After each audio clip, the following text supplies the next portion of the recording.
위협 3. 주변 환경을 인식하지 못하면 당신은 아무 길이나 가게 된다. 가장 많은 시간을 함께 보내는 사람 5명의 평균 모습이 바로 당신이다. 한 유명한 실험에서 연구자들은 2학년과 3학년을 맡은 교사들에게 해당 학년의 한 해 학업 성취도를 조사하고 싶다고 말했다. 그리고 학년 초에 IQ 테스트를 시행한 결과 어떤 학생은 머리가 좋고 어떤 학생은 그렇지 않다는 정보를 교사들에게 슬며시 알려줬다. 학년 말에 결과를 조사해보니 예상대로 머리가 좋은 학생들은 그렇지 않은 학생들보다 성적이 매우 좋아졌으며 전반적인 학업 능력이 향상됐다. 하지만 사실 연구자들은 학년 초에 테스트를 하지 않았다. 그들은 교사의 기대가 학생의 성적에 영향을 미치는지 확인하기 위해 학생들을 무작위로 선별해 어떤 학생은 머리가 좋고 어떤 학생은 그렇지 않다고 말한 것이다.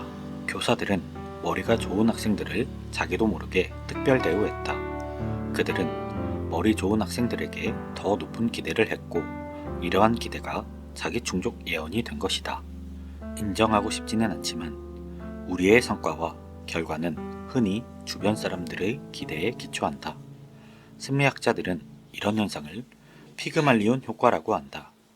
주변 사람들이 당신에게 거는 기대가 낮다면 당신의 성과는 그 수준으로 낮아진다. 반면에 사람들이 당신에게 높은 기대를 하면 당신의 성과는 그 수준으로 올라간다. 사람들을 움직이게 하는 동력은 목표다. 그런데 그런 목표가 자신도 모르는 사이에 환경에 의해 주입되는 경우가 얼마나 흔한가? 외가 쪽에 치과 의사가 7명이나 있는 내 처남이 치과 의사가 된 게 특별한 일일까? 마약을 복용하는 부모 밑에서 자란 여성이 고통을 잠시 잊기 위해 마약에 손을 댄다고 해서 그게 다 그 여성만의 잘못이라고 할 수 있을까? 성숙해지면 더욱 적극적이고 의식적으로 목표를 선택할 수 있다. 하지만 미성숙 상태에 머물러 있다면 무의식적으로 환경에 휘둘려 목표를 추구하게 된다. 미래의 나를 위협하는 세 번째 요인은 주변 환경이 목표에 어떤 영향을 미치는지 인식하지 못하는 것이다. 와튼 스쿨의 마케팅 교수 조나 버거는 자신의 저서 보이지 않는 영향력에서 이렇게 말한다. 원자들이 서로 반응하듯이 우리의 모습과 행동은 끊임없이 사회적 상호작용에 반응하면서 만들어진다. 흥미롭게도 심리학자들은 사람들이 어떤 것을 선호할 때 그 이유가 그것이 정말 좋아서가 아니라 반복적으로 노출되기 때문이라는 사실을 알게 됐다. 이런 현상을 단순 노출 효과라고 한다. 당신의 욕망은 대개 단순히 무언가에 노출된 결과다.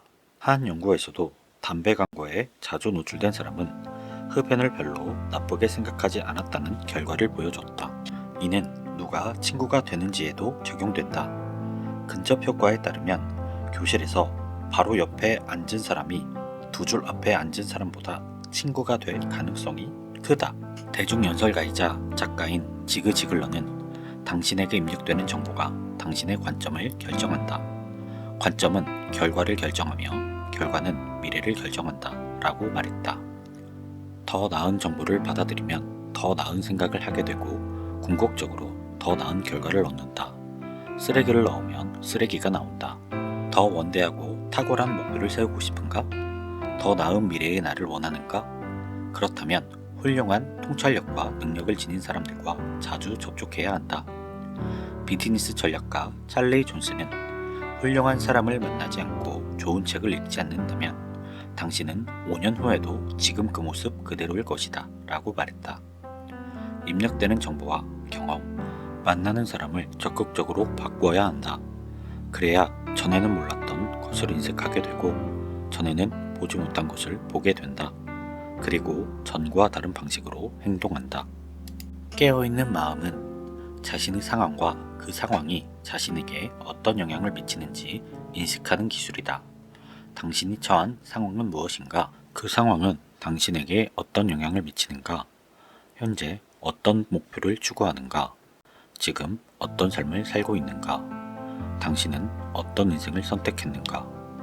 당신의 삶은 의식적인 선택의 결과인가? 아니면 단순히 주변 환경에 휩쓸린 결과인가? 환경이 당신을 지배하는가? 아니면 당신이 환경을 지배하는가? 실행심리학자 아셜 골드스미스는 자신의 저서 트리거에서 이렇게 말한다. 우리가 환경을 만들고 통제하지 않으면 환경이 우리를 만들고 통제한다. 우리는 소셜미디어 세계에 살고 있다. 소셜미디어는 사람들의 잠재의식에 영향력을 행사해 그들의 행동과 욕망, 정체성, 관심을 지배하도록 설계됐다. 그런 외부 환경이 당신의 목표에 어떤 영향을 미치는지 깨달을 수 있는 힘을 키우면 외부 환경이 당신을 특정 방향으로 몰고 갈 때 정신을 차리고 깨어 있을 수 있다. 그리고 당신이 바라는 미래의 내가 되는 삶을 의식적으로 선택할 수 있다. 빅터 프랭클은 이렇게 말했다. 자극과 반응 사이에는 공간이 있다. 그 공간에서 우리는 어떤 반응을 할지 선택할 수 있다. 그 반응에 자신의 발전과 자유가 달려 있다. 환경에 휘둘리지 않을 때 자유를 얻을 수 있다. 자신이 처한 환경을 자각해야 한다. 그리고 그 환경에서 벗어나 다양한 관점에서 바라보며 선택지를 찾아야 한다. 어떻게 행동하고 존재할 것인지, 무엇을 보고 생각할 것인지, 새롭고 더 나은 방법에 자신을 반복적으로 노출시켜라. 과거에 어떤 행동을 했든 앞으로는 다르게 행동할 수 있다. 언제 어디서나 당신은 의식적인 선택을 할 수 있다. 어떤 사람이 되고 싶은가? 이 질문에 대한 대답은 틀림없이 현재 상황에 영향을 받을 것이다. 하지만 그 대답은 현재 상황을 벗어나야 한다. 지금 알고 있는 지식에 갇히지 말고 상상력을 발휘해보라. 현재나 과거와 상관없이 당신은 어떤 사람이 되고 싶은가? 현재 상황에 따라 목표를 정하는 것은 피했으면 한다. 그보다 당신이 원하는 상황을 머릿속으로 생생하게 그려라. 그것이 현재 상황을 벗어나는 방법이다. 그리고 미래의 나를 행동의 동력으로 삼아라. 그러면 훨씬 더 강력한 힘을 발휘하게 된다. 하버드 대학교 심리학 교수 엘렌 랑어는 이렇게 말했다. 사회 심리학자들은 사람의 정체성은 주로 자신이 처한 상황에 달렸다고 주장한다. 하지만 그 상황은 누가 만드는가? 우리는 정신을 차리고 깨어 있을수록 상황을 더 효율적으로 만들어낼 수 있다. 상황을 만들어낼 때 우리는 자기다움으로 존재할 가능성이 더욱 커진다. 깨어 있음을 통해 우리는 사물을 새로운 시각으로 바라보고 변화의 가능성을 믿을 수 있다. 현재 상황을 벗어나 미래의 나를 상상하기 시작했다면 자신을 그 방향으로 끌어당길 환경을 만들어라. 본능적으로 당신의 뇌는 이미 그리고 즉시 이 활동을 시작할 것이다. 동양의 신비주의자 루미는 당신이 찾는 것이 당신을 찾고 있다 라고 말했다. 원하는 것을 결정하고 나면 우리의 정신은 주변 환경에서 그것이 있는지 찾아내기 위해 깨어 살피게 된다. 그리고 선택적 주의로 이미 주변에 존재했지만 보지 못했던 것을 찾아내게 될 것이다. 이렇게 깨어있는 마음은 원하는 목적지에 도달하는 길과 과정을 효과적으로 발견하게 해준다. 당신이 원하는 모습을 만들어주는 환경을 설계하라. 예를 들어 사업가가 되고 싶다면 포부가 있는 사업가가 아니라 성공한 사업가들 가까이 접근하라. 건강해지고 싶다면 건강한 사람들과 함께하라. 부유해지고 싶다면 모두가 풍요로운 삶을 사는 곳으로 가라. 그리고 당신이 속한 집단에서 평균이 되라. 토지를 중점적으로 연구하는 앤젤라 더크워스는 토지가 분명히 개인적인 특성이지만 높은 실행력을 요구하는 집단에 들어가면 토지를 더 쉽게 발전시키고 활용할 수 있다고 인정했다. 자신이 바라는 미래의 내가 되려면 그 모습을 이루는데 도움이 되는 환경으로 들어가야 한다. 피그말리온 효과에 더해 단순 노출 효과도 활용하라. 인간은 놀라울 정도로 환경에 빨리 적응한다. 주변에 있는 사람들이 나에게 미치는 영향은 어마어마하다. 비디오 게임을 하고 정크푸드를 즐겨 먹는 사람과 어울리면 어느 순간 자신도 그런 행동을 좋아하고 심지어 그 행동에서 빠져나오지 못하게 된다. 반대로 적극적이고 건설적인 사람들과 시간을 보내면 그런 특성들을 빠르게 배운다. 진정한 친구란 미래의 나를 더 훌륭하게 만들어주는 사람이다. 사적으로나 공적으로 누군가와 관계를 맺게 되면 그런 인간관계는 특정한 길로 당신을 인도하게 마련이다. 평생 지속하는 관계도 있지만 대부분의 인간관계는 상황에 따라 달라진다. 예를 들어 당신에게 예전부터 도움이 된 멘토나 사업 파트너가 있을 수 있다.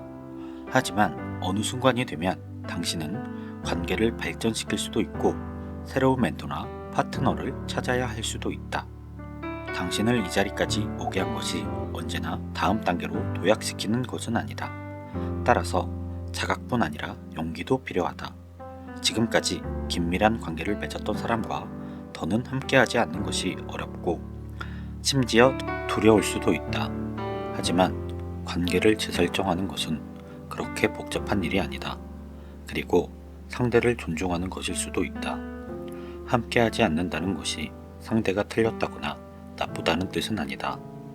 당신의 비전이 지속적으로 발전했고 그래서 더는 같은 방향으로 갈 수 없기 때문이다. 당신이 맺는 인간관계는 거래적이 아니라 변혁적이어야 한다. 물론 사람들과의 관계에서 거래나 경제적 목적이 생겨서는 안 된다는 말은 아니다. 그런 건 당연히 생긴다. 전략적으로 행동하지 말라는 말도 아니다. 배우자를 고를 때도 우리는 단지 사랑만이 아니라 그보다 더 많은 요소를 고려하지 않는가? 우리는 미래에 대한 비전과 목적을 공유한 사람과 결혼한다. 변혁적 관계를 맺으라는 건 서로에 대해 계산기를 두드리지 말라는 말이다. 변혁적 관계에는 서로 돕고 지원하려는 진정한 열망만 있다. 변혁적 관계의 목적이자 방식은 변화다. 베품과 감사, 성장에 초점을 맞춘 변화가 변혁적 관계의 핵심이다. 나에게 무슨 유익이 있지? 라는 생각에 사로잡히지 말고 그들에게 무슨 유익이 있지? 라는 질문을 해야 한다. 먼저 다른 사람이 목표를 이룰 수 있게 도와라. 거기서 출발해 관계를 구축해야 한다. 변혁적 관계를 맺음으로써 당신은 전혀 예상하지 못한 지점으로 갈 수 있다. 변혁적 관계를 탄탄하게 구축하면 미래의 당신은 상상 이상으로 훌륭하고 탁월해질 것이다. 거래적 관계로는 지금 이 지점까지만 올 수 있었다. 거래적 관계에서 벗어나지 못하면 미래의 나는 더 멀리 갈 수 없다. 미래의 나를 위협하는 세 번째 요인은 미래의 나는 환경의 산물이라는 점이다. 정신을 차리고 깨어 있으면 환경을 의식적으로 선택할 수 있다. 잘 선택하라.